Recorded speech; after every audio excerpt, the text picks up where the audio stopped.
começando o Modo XY. Mais do que um programa sobre mulheres, o Modo XY propõe um diálogo no universo feminino. O tema do programa de hoje é a mulher no mercado de trabalho. No quadro Conversa com a Especialista, a advogada trabalhista Sofia Kliber fala sobre o direito das empregadas domésticas. Você vai se emocionar com a história de duas mulheres que usam sua experiência de vida para ajudar outras pessoas. Você também não pode perder o bate-papo com a secretária jurídica Amanda Lesca. No quadro O X da Questão, Amanda vai conversar com a gente sobre o papel da mulher na política. Apesar de serem a maioria na população brasileira, as mulheres ainda ocupam menos da metade dos postos de trabalho.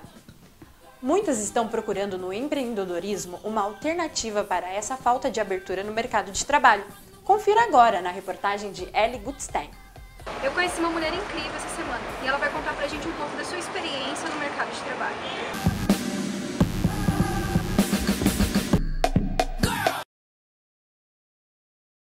Porque muitas vezes a gente carrega esse discurso e fica meio que abraçando esse discurso. Tá, mas o que eu quero? Então tudo bem, isso é estudo, a grande maioria das mulheres que terminam a academia, fazem pós-graduação, não sei o que, lá. E aí, por que eles lideram e a gente não? Eu estou aqui na Tiradentes hoje porque eu quero entender como é o mercado de trabalho quando se trata de mulher. Eu estou aqui com a Fernanda Bueno e ela vai contar pra gente um pouco da sua experiência profissional no mercado de trabalho.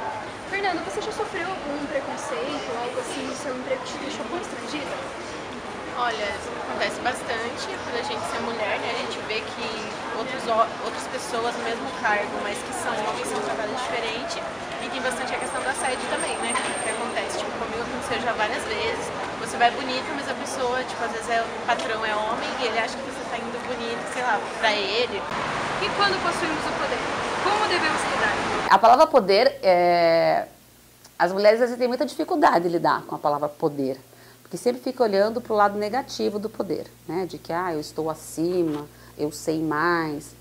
E quando eu falo de poder, eu falo pelo viés do empoderamento. Eu me tornei uma mulher de fato empoderada através dessa construção de uma nova carreira. Vamos aprender agora, com Lene e a Luz, os 4 Fs. E aí eu precisava criar alguma coisa que desse os pilares desse universo. Então, acabou que ficou, os 4 Fs são os 4 Fs do empreendedorismo rosa, que são da minha vida. A gente precisa ter foco, não posso ficar querendo atirar para todos os lados, porque alguma coisa vai dar errado. E nós mulheres temos uma tendência a ter muitas ideias. Então a gente vai pondo tudo no mesmo sacolinha, ou vai atirando literalmente e acaba não acertando em nada. Então você tem que ter uma determinação. O F da força não é só uma força física, é uma força interna mesmo. Porque você tem que ter uma força emocional, e isso tem a ver com equilíbrio. Então essa força você tem que buscar em algum lugar. É no autoconhecimento, é numa terapia, é coach, mentoria, grupo de apoio, família, né? A gente precisa ter esse suporte externo. Fé tem que se apropriar de algo para aqueles momentos que realmente a situação está caótica, e às vezes ela está caótica emocionalmente, às vezes ela está caótica financeiramente, onde você fala assim, nisso aqui eu encontro força. E o foda-se fala por si mesmo, né? Porque tecla foda-se é o que a gente mais aperta na vida. Porque senão você vai fazer as coisas, todo mundo vai dizer, ai, você é mulher, ai, você é menina, ai, você é casada, ai, você é separada, ai, você tem filho, ai, você não tem filho, ai, você tem 20 anos, ai, você tem 50 anos. Tudo as pessoas vão dizer que não vai dar certo. E não sou eu quem digo, são as mulheres que convivem comigo que dizem isso. Então o foda-se não é para você ofender o outro, é para você entender que o que você está fazendo você de fato acredita.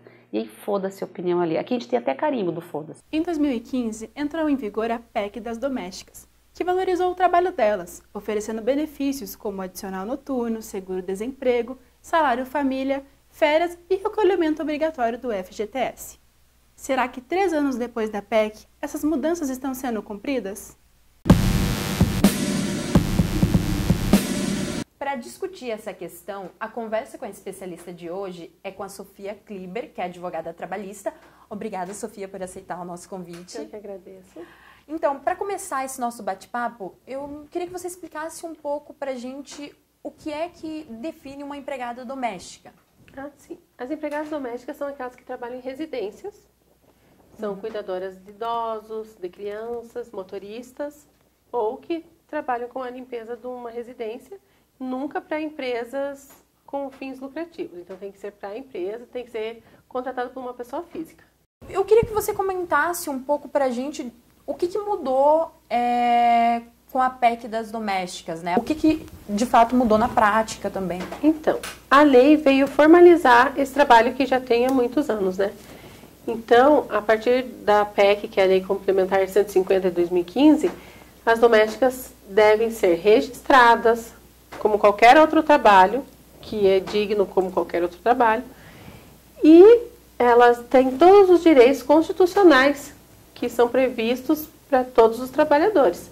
Então, ter carteira assinada, ter recolhido o INSS, as contribuições do INSS, para que ela seja uma segurada, que ela tenha direito a salário maternidade, pensão por morte, auxílio doença, caso ela fique doente, e o principal é a aposentadoria. Então, a PEC, ela limita o horário. Então, tem que seguir o horário que a CLT estipula, que são 8 horas por dia. Então, caso a empregada trabalhe mais que 8 horas, ela tem direito a hora extra. E antes, era um trabalho totalmente desregularizado pela lei. Então, as pessoas contratavam e pagavam se queriam, como queriam. E o mínimo que deve ser pago é um salário mínimo.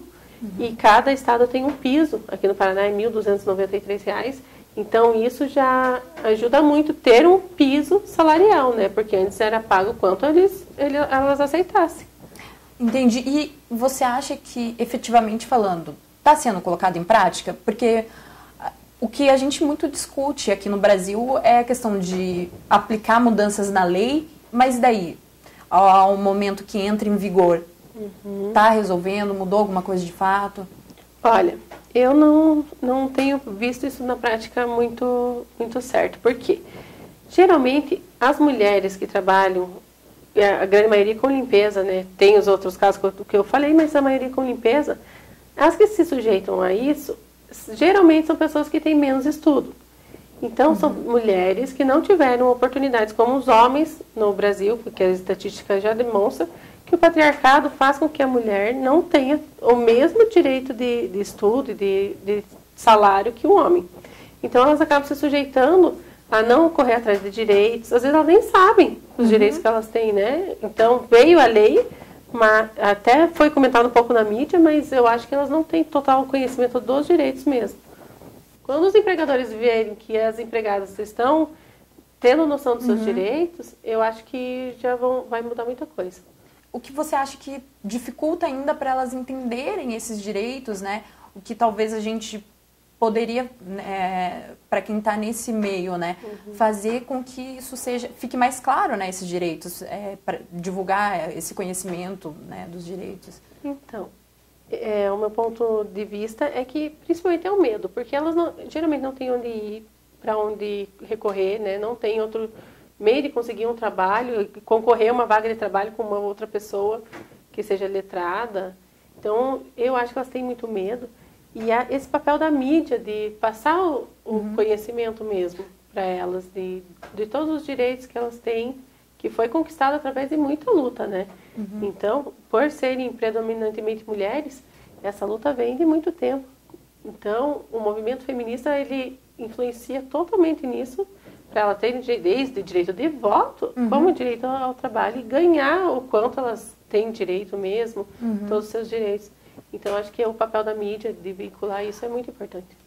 Uma questão que ficou aqui para mim, com essa mudança toda, ela só passa a interferir para a profissão depois dessa mudança, né? Os anos que ela trabalhou antes não altera, né? Infelizmente não. Até tive casos no meu escritório essa semana, e isso é recorrente, de senhorinha, foram duas amigas, bem velhinhas assim, elas tinham 71 anos, uma e 71 outra. E elas nunca contribuíram. E porque sempre trabalharam como domésticas. E às vezes tem o caso das domésticas que, como eu falei, não tem a obrigação de ter assinado a carteira depois de 2 dias por semana, mais de 2 dias por semana. Mas tem aquelas que faz um dia em cada casa.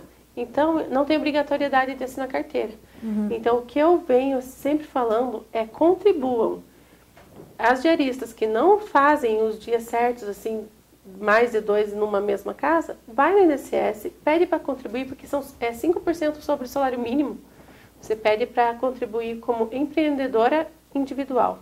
Então, 5% do salário mínimo você paga, dá 38%, é R$38, e você está garantida de todos os direitos, de auxílio doença, salário maternidade, porque quantas mulheres que ficam grávidas não têm direito nenhum, porque elas não estão contribuindo, ganham nenê, ficam desempregadas, sem nenhuma ajuda, porque não estão realizando o trabalho de diarista. Então é muito importante contribuir. O que essas mulheres que querem ter maiores informações, verificarem se os direitos delas estão sendo cumpridos ou não, o que elas podem fazer para se informar melhor e correr atrás desses direitos? Queria que você passasse um pouco mais essas. Então, hoje com acesso à internet, né, a grande maioria já consegue entrar nos sites do Ministério do Trabalho, do INSS, ir atrás de buscar informação mesmo. Ou até conversar com advogados, procurar advogados que a grande maioria conversam e prestam consultas de graça. E tem até mesmo os advogados da Defensoria Pública e a própria Justiça do Trabalho. Então, o que falta mesmo é conhecimento. A partir do momento que a pessoa tem o conhecimento, é difícil ela não correr atrás. Bacana, acho que bem essa frase aí, o conhecimento, é uma mensagem bem forte para a gente ficar aqui, para a gente refletir. E a gente vai continuar acompanhando aí, vendo o que realmente vai acontecer. Obrigada mais uma vez pela sua participação. Eu que agradeço, muito obrigada por a oportunidade desse espaço, né, de passar mais conhecimento adiante. Eu que agradeço. E essa foi a conversa com a especialista de hoje. Agora a gente vai para um rápido intervalo, mas na volta tem mais. Fique ligado. Faça uma graduação e pós-graduação diferenciada, sem pagar nada mais por isso. Sabe onde? Na Uninter. Com os cursos presenciais de graduação e pós-graduação da Uninter, a sala de aula é só o começo. Inscreva-se já em uninter.com. Um país caminha quando a educação indica o caminho. Quando mais brasileirinhos olham para o amanhã. Construir a nação do futuro é correr contra o tempo. É democratizar o conhecimento, alargar o desenvolvimento individual e olhar para o coletivo com um olhar generoso, cheio de oportunidades. Um país caminha quando as pessoas ampliam seus sonhos, quando a esperança faz parte do dia a dia. O Grupo Uninter tem uma relação de amor com a educação. Por isso, acreditamos que um país e um mundo melhor começam aqui, agora. Grupo Uninter, educação hoje, porque o Brasil não pode esperar. Desde quando eu entrei na universidade, eu consegui me colocar no mercado de trabalho. A Uninter sempre me ajudou nas escolhas que eu tive dentro das minhas profissões. Eu sou eternamente grato a isso. Hoje eu trabalho numa emissora de TV, então o que eu faço hoje eu me vejo fazendo no futuro. O jornalismo está no meu sangue e é o que eu pretendo fazer para o resto da minha vida.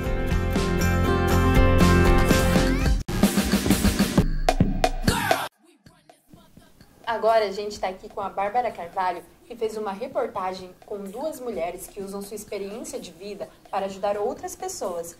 Bárbara, como foi essa reportagem? Foi uma reportagem muito bacana. A gente entrevistou a Dona Maria, que é a fundadora do Clube de Mães, que trabalha com a sua filha Elisângela. Elas fazem um trabalho manual de crochê, dando aulas assim semanalmente para mulheres que têm uma história de vida muito sofrida, que precisam de apoio e precisam desabafar. É um projeto muito bacana. Ah, legal. E qual que foi o seu maior desafio, assim, para fazer essa entrevista com elas? O maior desafio, acredito que tanto para mim quanto para todo mundo que estava lá, foi segurar a emoção, porque foram histórias, assim, emocionantes, que tocaram muito a mim e toda a equipe, e o resultado ficou muito bacana. Então vamos conferir essa reportagem agora. O início de 2018 foi marcado pela morte da vereadora Marielle Franco, crime que chocou o Brasil. Porém, o feminicídio está mais presente do que podemos imaginar.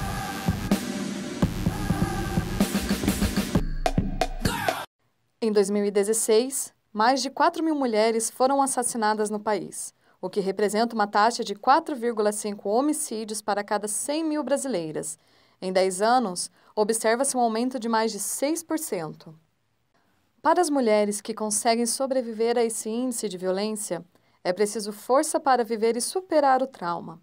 A sororidade feminina é uma das formas de apoio que pode ser prestada para aquelas que precisam. É o caso da Dona Maria, que com sua experiência pessoal ajuda outras mulheres. Porque à medida que elas estão ali, elas vão esquecendo esse problema, vão aprendendo como lidar com esse problema, né? Porque elas vão se enclausurando naquele problema. A gente escuta a história e depois a gente inventa algumas piadas, né? E faz rir bastante para esquecer, né? daquele problema. Para dar um melhor auxílio a estas mulheres, Dona Maria, ao lado de sua filha Elisângela, fundou o Clube de Mães. Surgido em 2016, o clube tem a ajuda da Central Única das Favelas. E, através do artesanato, elas buscam ajudar essas mães de crianças e adolescentes que têm a sua história marcada pela violência.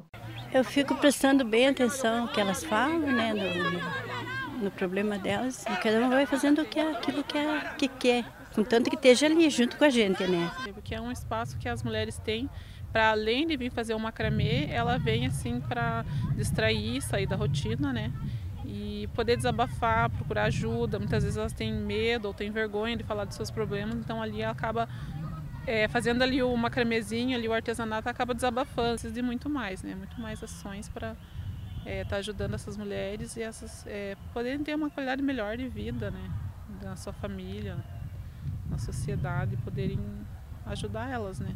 Que a gente possa estar, assim, dando apoio para essa menina. Se ela não tem apoio da mãe, não tem apoio na escola, às vezes, mas que a gente possa estar apoiando e incentivando ela a pensar diferente, para que no futuro essas mulheres de hoje, que hoje são adolescentes, mudem a realidade lá na frente, né?